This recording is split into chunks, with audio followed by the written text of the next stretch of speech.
কথায় আছে না, অতি আশায় মালসা হাতে। আমাদের সাথেও ঠিক আজ এমনই হয়েছিল। কি হয়েছিল সেটা আজকের ভিডিও লাস্ট পর্যন্ত দেখলেই বুঝতে পারবেন। কিছুদিন ধরে দেখছি ফেসবুকে কাজলের মোড়ের পেঁয়াজু নিয়ে অনেক ঝড় উঠেছিল। সেই ঝড় এখন ঝিনাইদহকে পেরিয়ে ঢাকাতেও পৌঁছায় গিয়েছে। দেখলাম ঢাকা থেকে অনেক মানুষজন এসে এখানকার পেঁয়াজু খেয়েছে এবং রিভিউ দিয়েছে। আর সেখানে আমি ঝিনাইদহের মেয়ে হয়ে যদি কাজলের মোড়ে না যায় আর সেখানকার পেঁয়াজু খেয়ে আপনাদেরকে রিভিউ না দিই, সেটা কি ভালো দেখায় বলেন তো? তাই তো হাজবেন্ডকে সাথে নিয়ে বের হয়ে পড়েছিলাম কাজলের মোড়ের উদ্দেশ্যে। কিন্তু কাজলের মোড়ে পৌঁছাইতে কোন রাস্তা দিয়ে যেতে হবে আমরা সেইটাই জানতাম না। অনেকের কাছে জিজ্ঞাসা করে অবশেষে সেই রাস্তাটা পেলাম। কাজলের মোড়ে যেতে এই রাস্তাটা যে এতটা সুন্দর সেটা বলে বোঝানো যাবে না। দুই পাশে মাঠ, ফসলি জমি আর মাঝখান দিয়ে গেছে রাস্তা। এক কথায় বলতে গেলে রাস্তাটার মায়ায় পড়ে গিয়েছিলাম আমি। এখানকার পেঁয়াজু খাওয়ার জন্য অনেক দূর দূরান্ত থেকে লোকজন চলে আসে। কি আছে এই পেঁয়াজুতে, এটাই আজকে দেখার বিষয়। আমরা মনে হয় চলে আসছি আমাদের আজকের গন্তব্য স্থানে কাজলার মোড়ে। এই জায়গাটাকে কিন্তু আমাদের আঞ্চলিক ভাষায় বলা হয় কাজলার মোড়।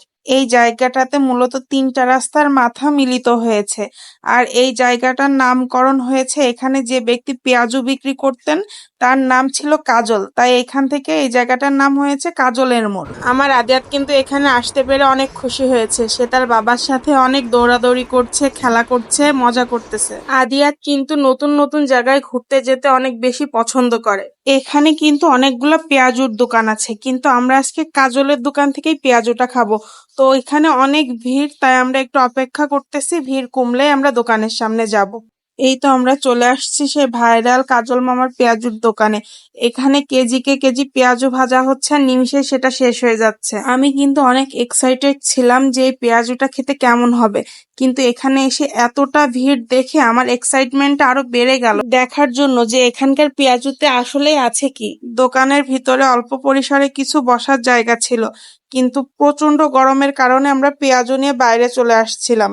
এই সেই পেঁয়াজু, এবার টেস্ট করার পালা। সত্যি কথা বলতে এই পেঁয়াজু আমার কাছে একটুও ভালো লাগে নাই। প্রথমত কারণ এই পেঁয়াজুতে অনেক বেশি লবণ ছিল, এই কারণে আমি খেতে পারছিলাম না। আর পেঁয়াজুর সাথে যে কাঁচা পেঁয়াজটা খেতে দিয়েছে এটা আমার একটুও ভালো লাগে না। এখানে হয় শসা কুচি, না হলে টমেটো সস দিলে জিনিসটা আরো বেশি ভালো লাগতো।